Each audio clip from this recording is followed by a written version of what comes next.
નમસ્કાર વિદ્યાર્થી મિત્રો, તપોવન સાયન્સ એકેડમીમાં હું ગુંજન સોપારીવાલા આપનું હાર્દિક સ્વાગત કરું છું. મિત્રો, લાસ્ટ વિડિયો લેક્ચરની અંદર આપણે સ્વાધ્યાયના દાખલા અમુક કરેલા હતા. આજે પાછા સ્વાધ્યાયના દાખલા તરફ આપણે આગળ વધીશું અને ચેપ્ટરની પૂર્ણાવતિ તરફ આપણે આગળ વધીશું. એક અગત્યનો દાખલો છે સ્વાધ્યાયનો દાખલા નંબર 12.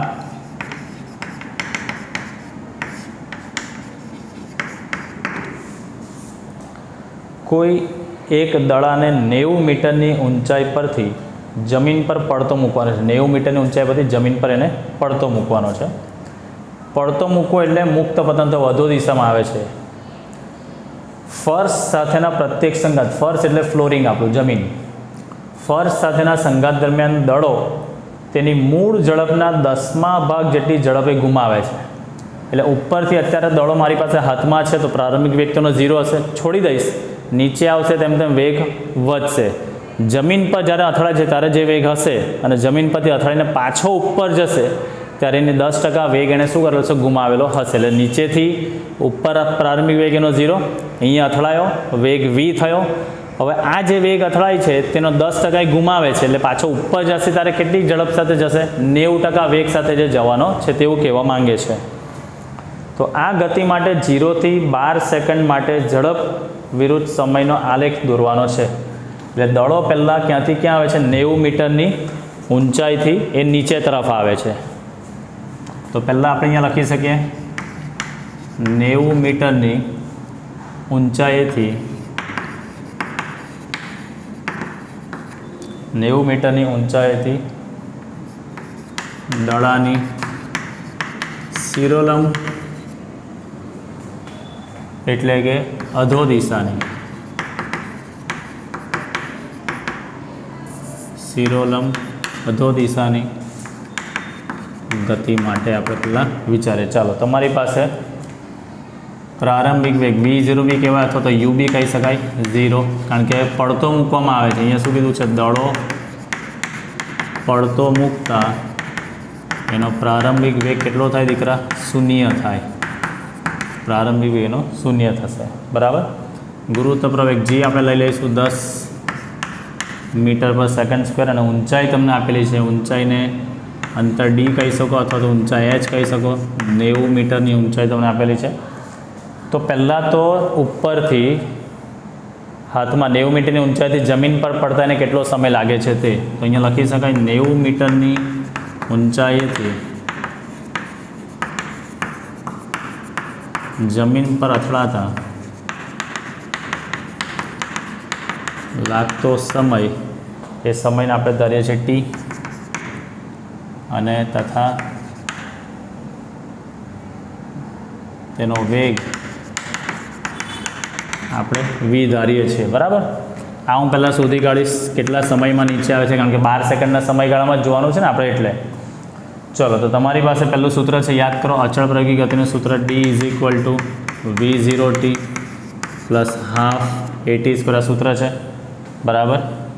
તો d = પ્રારંભિક વેગ તો 0 છે એટલે 0 પ્લસ હાફ, એની જગ્યાએ g કહી શકાય, gt² અધો દિશાની ગતિ છે એટલે આ 90 = હાફ, gની જગ્યાએ 10 × t², એટલે થઈ જશે અહીંયા t² = 180/10. એનું તમે સાદુરૂપ આપશો તો t = આ 90 દુ 180, એટલે 18નું વર્ગમૂળ તમે લેશો તો જવાબ આવશે 3/2, 9 દુ 18, એટલે 4.24 સેકન્ડ તમે એપ્રોક્સ કહી શકો છો. વર્ગમૂળ તમે લેશો એટલે તમને મળી જશે 4.24 સેકન્ડ. હવે એનો પ્રારંભિક વેગ 0 છે એનો અંતિમ વેગ અહીંયા શોધી કાઢું તો યાદ કરો, આપણી પાસે આવું બી સૂત્ર છે ને, v² - v02 = 2ad. હવે આ બધા સૂત્રો તમારા દીકરા લોહીમાં છે. આની અંદર આપણે પ્રારંભિક વેગને આપણે 0 મૂકીશું તો v² = 2ad, એની જગ્યાએ g મૂકી દઉં 2gd, માટે v² = 2 × 10 × 90, 9 દુ 18, 1800નું વર્ગમૂળ તમે લેશો એટલે 1800નું વર્ગમૂળ આવે છે અહીંયા 30/2, 900 દુ 1800 એટલે 30/2. વર્ગમૂળ 2ની કિંમત મૂકીને સાદુરૂપ આપવું હોય તો આપી શકાય છે. એટલે હવે શું થયું બેટા? આ પહેલી શરત ક્યાં આવી? જમીન, અરે દડો ક્યાં આવ્યો? બરાબર. આ દાખલો અહીંયા જે કમ્પ્લીટ થાય છે તો અત્યારે હાલમાં અહીંયા લખી શકું છું સમજવા માટે. દડો 90 મીટરની ઊંચાઈએથી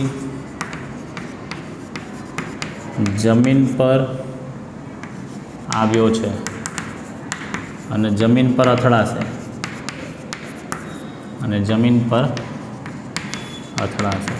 હવે તમને રકમ આપેલી છે જુઓ, દરેક સંઘાત વગેરે, સંઘાત એટલે અથડામણ, દળો તેની મૂળ ઝડપના 10મા ભાગ જેટલી ઝડપ ગુમાવે છે, બરાબર. તો અહીંયા લખી શકીએ સંઘાત બાદ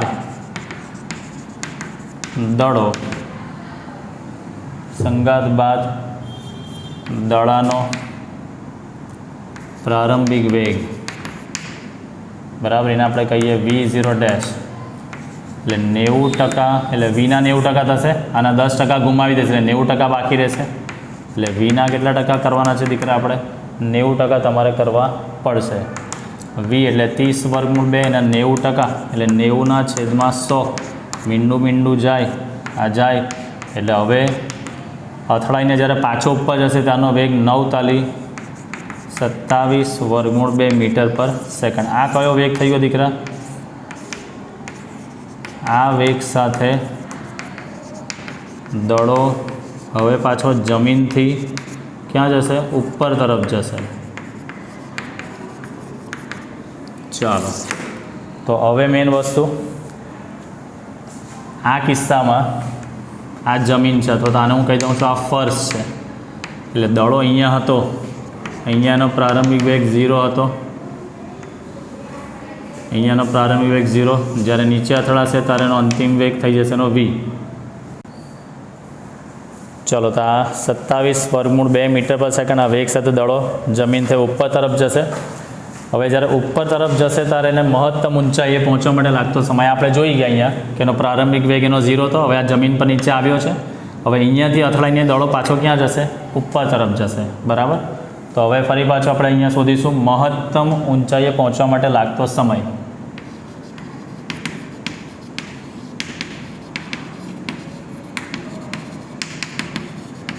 એટલે પાછો અથડાઈને જે ઉપર જશે તો મહત્તમ ઊંચાઈએ પહોંચવા માટે લાગતો સમય આપણે શોધી કાઢીશું. ચલો, તો લાગતો સમય ફરી પાછો એ જ સૂત્ર, v = v0 + at. એટલે v = v0, હવે ઉપર જાય છે ગુરુત્વાકર્ષણની વિરુદ્ધ દિશા, એટલે એની જગ્યાએ હું લઈશ -g, tની જગ્યાએ હું t ડેશ લઈ લઈશ આપણે, બરાબર. અને આ એનો હવે v0 ડેશ લઈશું આપણે, બરાબર. જે જમીનને અથડાઈને ઉપર જશે તેનો સંઘાત બાદ દળાનો પ્રારંભિક વેગ કઈ દિશામાં જશે? હવે ઉપર તરફ જશે ત્યારનો આ વેગ છે. ચાલો, મહત્તમ ઊંચાઈ હંમેશા અંતિમ વેગ કેટલો દીકરા? 0. તો 0 = v0 ડેશ -gt ડેશ, એટલે gt ડેશ = v0 ડેશ, એટલે t dash = v0 dash by g. v0 ડેશની જગ્યાએ 27 વર્ગમૂળ 2 અને gની જગ્યાએ લઈશું આપણે 10. તો માટે મહત્તમ ઊંચાઈ પહોંચવા માટે લાગતો સમય જે છે એ 2.7 વર્ગમૂળ 2, એટલે આને કહી શકાય 3.81 સેકન્ડ. એટલે આ ઊંચાઈએ દડો ક્યાં પહોંચી જશે? બરાબર છે, અથડાઈને મહત્તમ ઊંચાઈએ. હવે જેટલો મહત્તમ ઊંચાઈ જશે પાછો એટલો જ સમયગાળો નીચે આવવા માટે લાગશે, બરાબર. આ જે સમયગાળો છે તે ફર્શ પરથી મહત્તમ ઊંચાઈએ પહોંચશે. હવે ફરી પાછો, એટલે આ ક્યાંથી ગયો? અહીંયાથી આ મહત્તમ ઊંચાઈ પહોંચી ગયો, બરાબર, અહીંયા આવ્યો. હવે આપણે મહત્તમ ઊંચાઈથી પાછો જમીન પર આવવા માટે બી હવે એટલો જ સમયગાળો લાગશે. તો મહત્તમ ઊંચાઈએથી ફર્શ પર આવતા પણ 3.81 સેકન્ડ જ લાગશે, કારણ કે મુક્ત પતન કરશે. હવે અથડામણનો સમયગાળો જેટલો સમય ઉપર ગાળો જાય એટલો જ સમયગાળામાં નીચે આવી જશે, બરાબર. ચાલો, હવે જમીન પર મહત્તમ ઊંચાઈ પરથી ફર્શ પર આવવા માટે લાગતો સમયગાળો બી 3.81, અને પાછો જમીન પર અથડાશે. હવે અહીંયાથી જમીન પર અથડાશે એટલે જે આનો અંતિમ વેગ હશે તે નીચે આવશે, તે શું થશે? એનો પ્રારંભિક વેગ થશે. હવે બરાબર. ચલો, તો હવે અહીંયા કુલ સમયગાળો લઈ લઉં છું. હવે અહીંયા આગળ લઈ લઉં છું કુલ સમય t = પહેલો સમયગાળો કેટલો છે? 4.24 પ્લસ જમીન પરથી અથડાઈને ઉપર ગયો તો એનો સમયગાળો કેટલો? 3.81 પ્લસ ઉપરથી અથડાઈને પાછો નીચે જમીન પર અથડાશે તેના માટે બી કેટલો લાગશે 3.81. સરવાળો તમે કરશો તેનો જવાબ આવશે દીકરા 11.86.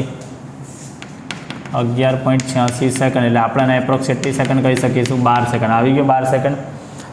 હવે દડો જ્યારે પાછો અહીંયાથી જમીન પર આવશે ને અથડાશે તો પાછો શું થશે? ઉપર તો જશે, બરાબર. તો હવે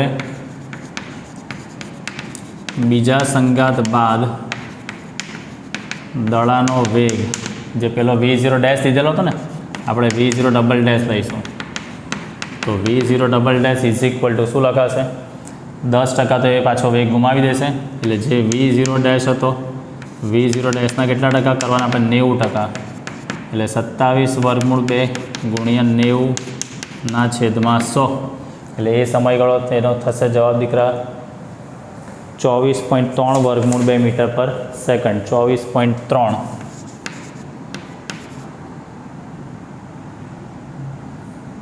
આનો જવાબ આવશે અહીંયા 24.3 વર્ગમૂળ 2 મીટર પર સેકન્ડ.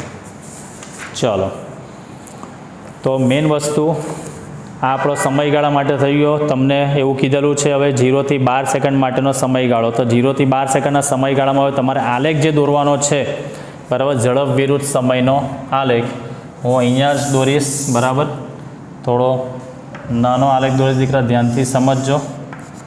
ઝડપ વિરુદ્ધ સમયનો આલેખ, અહીંયા સમયગાળો લઈશ અને અહીંયા આપણે હું ઝડપ લઈશ. 0થી ગતિની શરૂઆત કરે છે ને, અહીંયા પ્રારંભિક વેગ એનો 0 છે. ત્યાંથી જમીન પર અથડાય છે, તો જમીન પર અથડાય છે ત્યારે એનો વેગ કેટલો થાય છે? 30 વર્ગમૂળ 2. તો સમય સાથેનો વેગ વધશે. તો અહીંયા હું લઉં છું આ જે ઉપર બતાવું છું અહીંયા હું આપણે દોરી દઈએ. મહત્તમ વેગ એનો કેટલો થઈ ગયો દીકરા? 30 વર્ગમૂળ 2 આ મીટર પર સેકન્ડ. અને 30 વર્ગમૂળ 2 જ્યારે થાય છે ત્યારે એનો સમયગાળો કેટલો લાગે છે? સમયગાળો અહીંયા આવવા માટે 4.24 સેકન્ડ. તો અહીંયા લખું છું, અહીંયા 4.24 આ સેકન્ડ છે અહીંયા, બરાબર. ચાલો, હવે ત્યારબાદ એણે 10% વેગ એણે ગુમાવ્યો. તો હવે વેગ કેટલો થાય છે? 27 વર્ગમૂળ 2. એટલે અહીંયાથી હવે એનો વેગ એનો ગુમાવ્યો, ઓછો થયો, અથડાયો ને, એટલે 8 સેકન્ડ એનો વેગ ગુમાવ્યો. એટલે અહીંયા એનો વેગ થશે દીકરા કેટલો? 27 વર્ગમૂળ 2. આ ઓથી એથી આવ્યા બી પર. ત્યારબાદ પછી હવે પાછો ક્યાં આવે છે દીકરા? એટલે OA જે છે, આ OA આ અધો દિશાની ગતિ છે. આ સાથે લખતો જાઉં છું એટલે તમને ક્લિયર થઈ જાય. આ અધો દિશાની ગતિ છે, બરાબર. આ AB એટલે આ શું દર્શાવે છે? પ્રથમ સંઘાત. જમીન પર આ શું દર્શાવે દીકરા? પ્રથમ સંઘાત. હવે B થી C એટલે જમીન પર અથડાયો, હવે એ ઉપર તરફ જાય છે.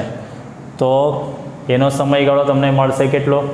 તમે જોઈ શકો તો ત્યાંથી જમીન પર અથડાશે એટલે બીજી 3.81 તમે અંદર ઉમેરો એટલે 4.24 વત્તા 3.81 એટલે 8.0 સેકન્ડ. તો અહીંયાથી અહીંયા બતાવું છું એ 8.05 સેકન્ડ એ અહીંયા આવ્યો. એટલે આ BC શું બતાવશે એને દીકરા? તો કે ભાઈ ઉર્ધ્વ દિશાની ગતિ. એટલે અહીંયા લખું છું આ ઉર્ધ્વ દિશાની ગતિ. ચાલો, હવે ત્યાંથી અથડાઈને પાછો જાય છે કઈ જગ્યાએ દીકરા? સમજો પાછો એ 27 વર્ગમૂળ 2 પર, જે અહીંયા આવ્યો, જમીન પર અથડાયો, જમીન પર અથડાયો છે અને ઉપર જાય છે, અને ત્યાંથી પાછો નીચે આવવાનો એટલે અહીંયા C. તો અહીંયાથી પાછો એ 27 વર્ગમૂળ 2 પર જ જશે. વેગ તો એ જ જળવાવાનો દીકરા. તો આ CD જે આવશે અહીંયા, CD ને તમે કહી શકો છો અધો દિશાની ગતિ. આ અધો દિશાની ગતિ. ચાલો, ત્યાંથી એ આવ્યા બાદ એણે વેગ ગુમાવ્યો 24 વર્ગમૂળ 3. અહીંયાથી એનો વેગ એને ગુમાવ્યો પાછો આ 24 વર્ગમૂળ 3. તો અહીંયાથી હું બતાવી દઉં છું આ 24 વર્ગમૂળ 3, બરાબર છે. અને 24 વર્ગમૂળ 3 મીટર પર સેકન્ડ ક્યારે થાય છે? એપ્રોક્સ 12 સેકન્ડે. તો અહીંયાથી આ બતાવી દીધું આપણે કેટલો સમયગાળો દીકરા? અહીંયા આ 12 સેકન્ડ એપ્રોક્સ. ત્યાંથી પાછળનો વેગ અથડાશે, અરે ઓછો થશે. એટલે D જે છે આ DE બીજા સંઘાત દરમિયાન, એટલે આ શું દર્શાવશે પાછો બેટા? અહીંયા બીજો સંઘાત. આ ABC C નહીં પણ અહીંયા છે D, અને અહીંયા આને E આપી દઉં છું. આ જે છે તે લખી શકાય દીકરા બીજો સંઘાત. ચાલો, ધ્યાનથી સમજજો. હાથમાં દડો છે એટલે પ્રારંભિક વેગ 0, મેં છોડી દીધો એટલે એ જાય છે નીચે તરફ, તો અધો દિશામાં એનો વેગ કેટલો થાય છે? અહીંયા 30 વર્ગમૂળ 3, તો મેં બતાવ્યું 30 વર્ગમૂળ 3 કઈ સેકન્ડે થાય છે? 4.24 સેકન્ડ, એટલે મેં સમય બતાવ્યો 4.24. હવે એને 10% વેગ ગુમાવ્યો એટલે હવે એનો વેગ કેટલો રહે છે? 27 વર્ગમૂળ 2, એટલે આ વેગ ગુમાવ્યો 27 વર્ગમૂળ 2 આવ્યો. હવે અહીંયા શું છે જુઓ, આ વેગ સાથે દડો હવે જમીનથી ઉપર તરફ જાય છે એટલે એનો ઉપર મહત્તમ ઊંચાઈનો વેગ કેટલો થાય દીકરા? 0.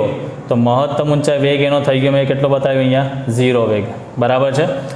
એ કઈ સેકન્ડે થાય છે? 3.81, એટલે 4.24માં 3.81 ઉમેરો એટલે થઈ જશે તમારે 8.05 સેકન્ડ. આવી ગયો અહીંયા. હવે અહીંયા એ મહત્તમ ઊંચાઈ પહોંચે છે, ત્યાંથી એ પાછો ઉપર તરફ જાય છે. ઉપર તરફ જશે તો સ્વાભાવિક વસ્તુ જે વેગથી નીચે આવ્યો છે અથડાઈને પાછો વેગ તો એ જ છે, હવે કોઈ બાહ્ય બળ કેવું લાગતું નથી એટલે ઉપર તરફ ગયો 27 વર્ગમૂળ 2, અને ત્યાં પાછો એ 10% એને વેગ ગુમાવ્યો એટલે 24 વર્ગમૂળ 3 થયું. આ એ બીજા સંગત તમે એનો વેગ ગુમાવ્યો. તો આ થઈ ગયો એનો ગતિનો આલેખ, એટલે ઝડપ વિરુદ્ધ સમયનો આલેખ આ રીતે તમે એને દર્શાવી શકો છો. તો દાખલો ઘણો સરળ હતો. આલેખ તમને લાગે છે ઉપર જાય છે નીચે જાય છે, પણ આ ગતિની દિશા છે દીકરા, બરાબર કે આ દડો નીચે આવે છે તો આલેખ ઉપર કેવી રીતે જાય? દીકરા આલેખ નીચે તરફ નથી જતો, અધો દિશાની જ ગતિ છે, વેગ વધે છે તેવું બતાવે છે, પછી વેગ ગુમાવ્યો, પછી ફરી પાછો મહત્તમ ઊંચાઈ વેગ 0 થાય છે એટલે આ સેકન્ડ એનો મહત્તમ ઊંચાઈ પહોંચે છે, અહીંયા વેગ 0 થાય છે, ત્યાંથી એ પાછો એ અધો દિશામાં નીચે આવે છે એટલે પાછળનો વેગ વધે છે પણ અથડાયો એટલે જે વેગ એનો થશે તે કેટલો થવાનો? 27 વર્ગમૂળ 3 આપણે અહીંયા શોધેલો જ હતો, જ્યાં હતો તે જ વેગ સાથે ગતિ કરશે. પછી ત્યાં પાછો જમીન પર અથડાય એટલે પાછો ત્યાં સંઘાત અનુભવે છે તો પાછો થોડો એને વેગ ગુમાવ્યો. તો આ રીતેનો ઝડપ વિરુદ્ધ સમયનો આલેખ તમને મળી શકે છે દીકરા, બરાબર. ચાલો નેક્સ્ટ, હવે આપણે જે દાખલો આગળ બાકી છે તેના તરફ આગળ વધીશું. ચલો સ્વાધ્યાયના 14મા દાખલા તરફ આપણે આગળ વધીશું.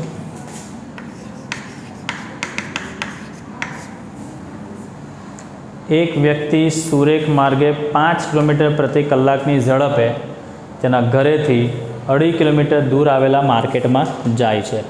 2.5 કિલોમીટર દૂર આવેલા માર્કેટમાં જાય છે. ચલો, પરંતુ માર્કેટને બંધ જુએ છે તો તરત જ 7.5 કિલોમીટર પ્રતિ કલાકની ઝડપે ઘરે પાછો ફરે છે. એટલે ઘરેથી માર્કેટ કેટલી ઝડપે જાય છે? 5 કિલોમીટર પ્રતિ કલાક. ઘરેથી જ્યારે માર્કેટ જાય છે, ઘરેથી માર્કેટ જતાં એની ઝડપ જે છે એ ઝડપ છે એની 5 કિલોમીટર પ્રતિ કલાક, બરાબર. અને માર્કેટથી ઘરે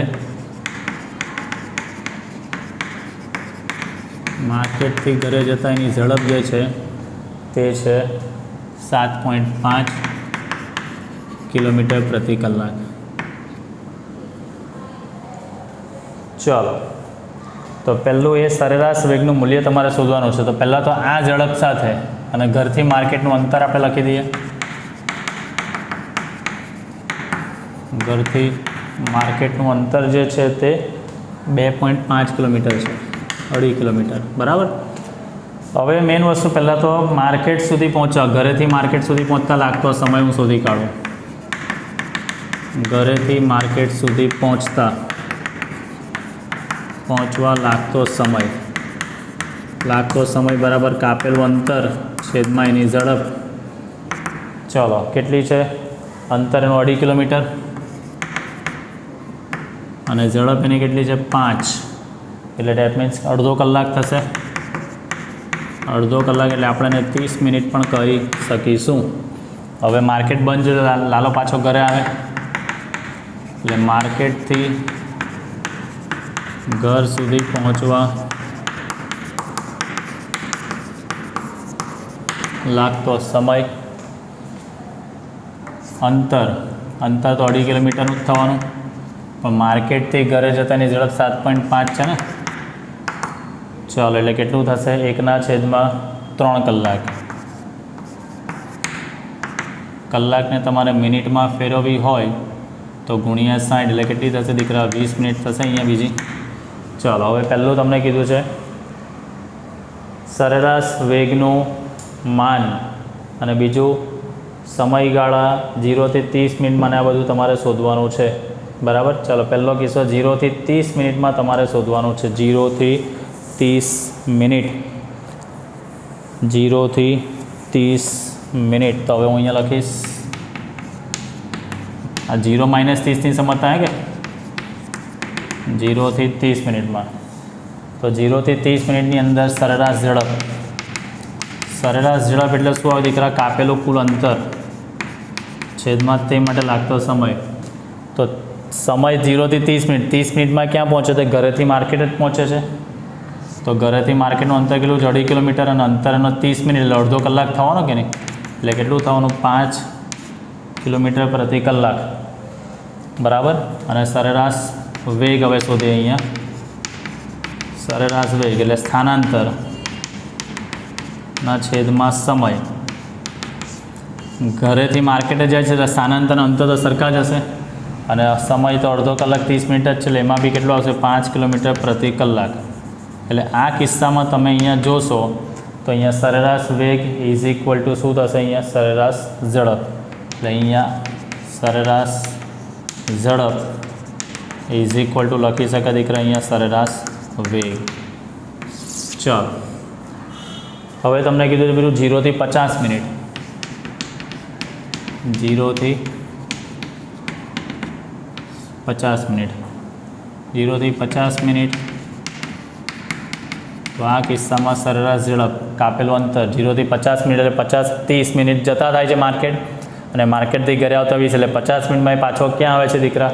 ટોટલ 2.5 કિલોમીટર માર્કેટ સુધી ગયો, માર્કેટથી પાછો ઘરે આવ્યો. એટલે અંતરના છેદમાં સમય હું અહીંયા લખું તો અંતર કેટલું થવાનું?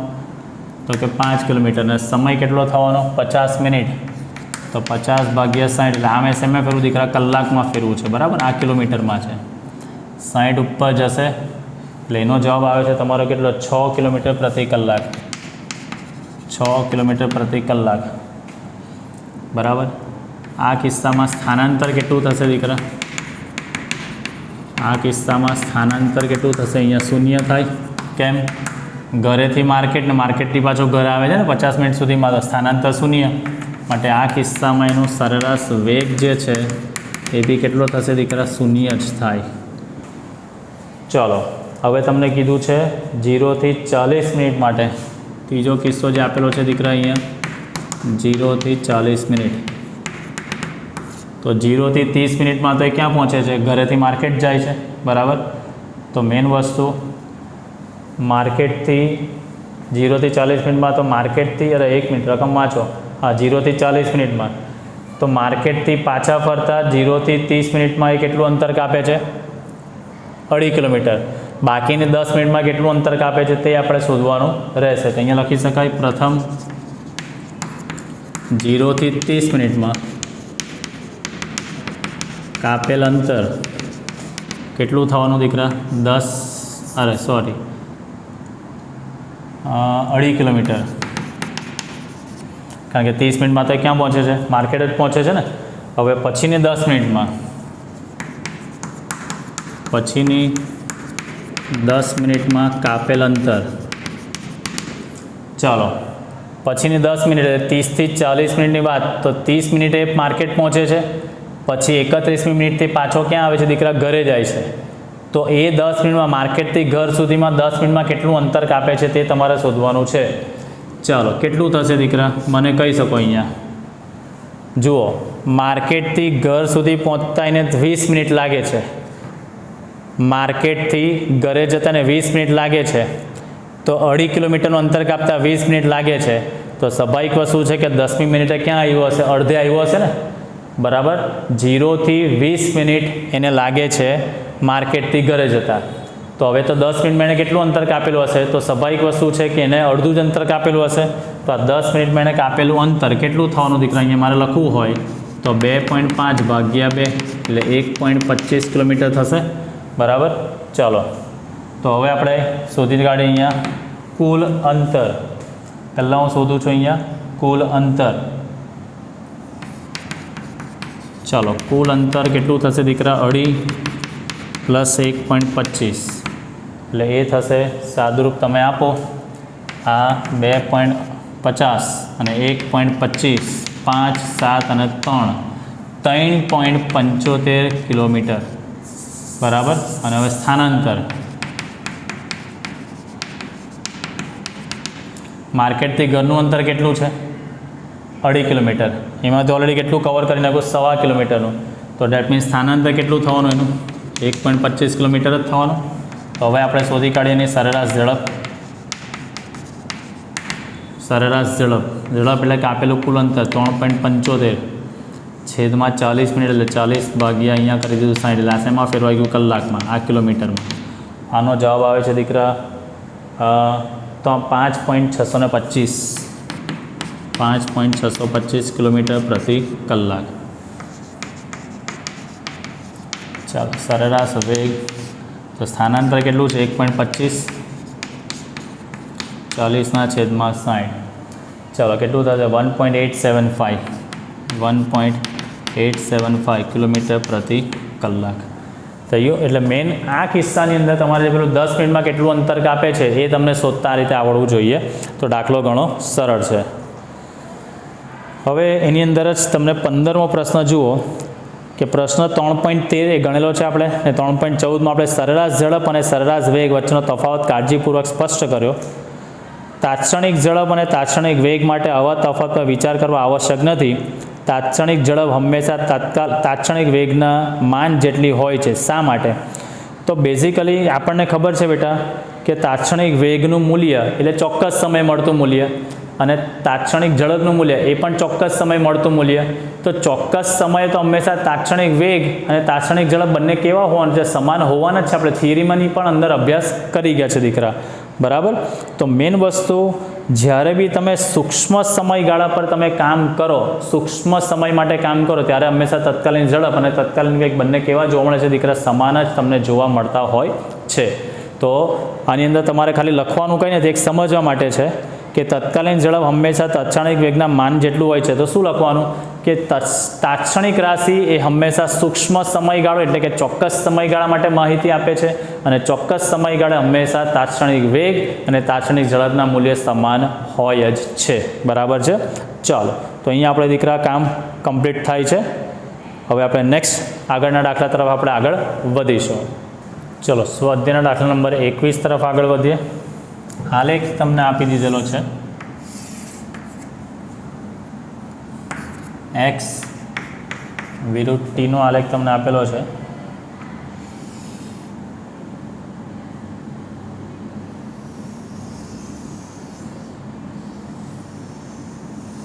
આલેખ આ રીતે આપેલો છે. એમાં કોઈ પ્રદેશ આવા દોરેલા છે. આ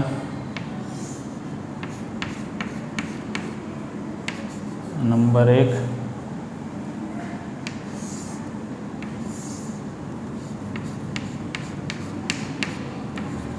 આ નંબર 2,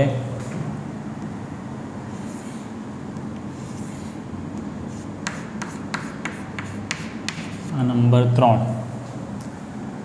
આપેલ આકૃતિમાં એક પરિમાણિક ગતિ માટે કણ માટેનો એક્સ વિરુદ્ધ ટીનો આલેખ દર્શાવેલો છે, જેમાં 3 સમાન સમયગાળા અહીંયા દર્શાવેલા છે. કયા સમયગાળા માટે સરેરાશ ઝડપ સૌથી વધુ અને કયા સમયગાળા માટે તે સૌથી ઓછી છે, અને તેને અનુરૂપ સરેરાશ વેગના ચિહ્ન બી તમારે આપવાના છે. તો એક્સ વિરુદ્ધ ટીના આલેખનો ઢાળ તમે શોધો તો તમને શું મળે? સરેરાશ વેગનું મૂલ્ય તમને મળી શકે છે. બરાબર. તો સૂક્ષ્મ સમયગાળા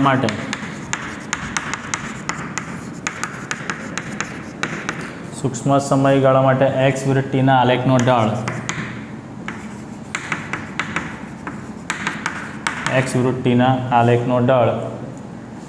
એ સરેરાશ વેગનું મૂલ્ય આપે છે.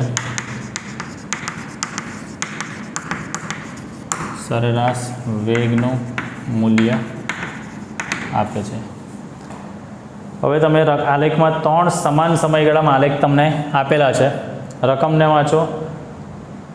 કયા સમયગાળા માટે સરેરાશ ઝડપ સૌથી વધુ હશે? તો ત્રીજો જે સમયગાળો છે, આખો આ ત્રીજો સમયગાળો, આ ત્રીજા સમયગાળામાં એનો સરેરાશ વેગ સૌથી ઓછો હશે, કારણ કે ત્રીજા ગાળામાં આલેખનો ઢાળ કેવો સૌથી મોટો છે ને? આલેખનો ઢાળ, આ ઢાળ તમને ત્રીજા ગાળામાં સૌથી કેવો મળશે? મોટો મળશે દીકરા. તો અહીંયા લખી શકાય કે ત્રીજા સમયગાળામાં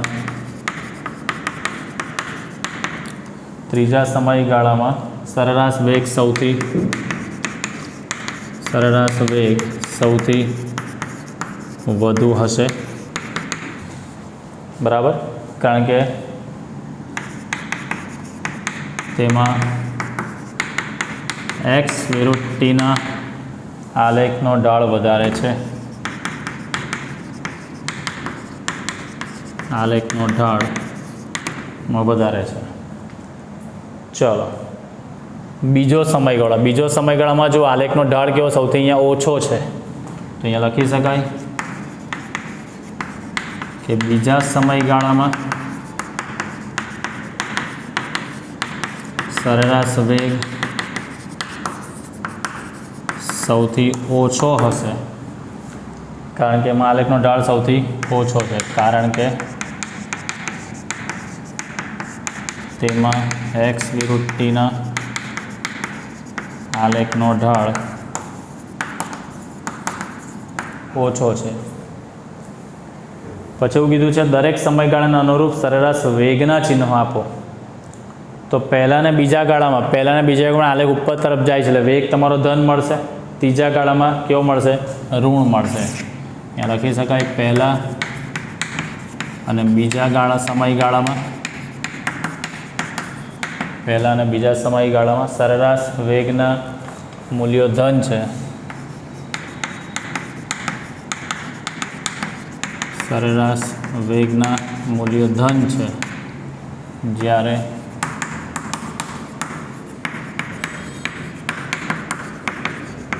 ત્રીજા સમયગાળામાં સરેરાશ વેગનું મૂલ્ય ઋણ છે. ચલો તો અહીંયા આલેખ નીચેથી આમ ઉપર તરફ એટલે આ કિસ્સામાં ઢાળ ધન ને અહીંયા ઢાળ ઋણ. અહીંયા લખી શકાય કારણ કે પ્રથમ અને બીજા કિસ્સામાં એક્સ વિરુદ્ધ ટીના આલેખનો ઢાળ ધન છે, જ્યારે ત્રીજા કિસ્સામાં એક્સ વિરુદ્ધ ટીના આલેખનો ઢાળ ઋણ છે. થઈ ગયો? તો અહીંયા આપણો સ્વાધ્યાયનો દાખલા નંબર 21 આપણો પૂર્ણ થાય છે મિત્રો. તો આમ મોટાભાગના દાખલા આપણે કવર કરી દે છે. વધારાના સ્વાધ્યાયના દાખલા તમારે કરવાની જરૂર નથી, એ તમે એન્ટ્રન્સના પોઈન્ટ ઓફ વ્યૂથી તમે કરશો, બરાબર છે. હવે જે આની અંદરના લાસ્ટ વિડીયો લેક્ચર જે એક બનાવીશું, જેમાં આપણે ઉદાહરણના દાખલાઓ જે છે તેને આપણે પૂર્ણાહુતિ આપીને ચેપ્ટરને પૂર્ણ આપણે કરી દઈશું. તો નેક્સ્ટ વિડીયો લેક્ચરની અંદર આપણે આ ત્રીજા ચેપ્ટરને પૂર્ણ કરીને ત્યાં સુધી સ્કૂલ ચાલુ થઈ જાય તો આપણે આગળ કન્ટિન્યુ ચોથું ચેપ્ટર સ્કૂલમાંથી જ આપણે ચાલુ કરીશું. મળીએ આપણે ફરી પાછા નેક્સ્ટ વિડીયો મીટિંગમાં. ત્યાં સુધી જય હિન્દ, જય ભારત.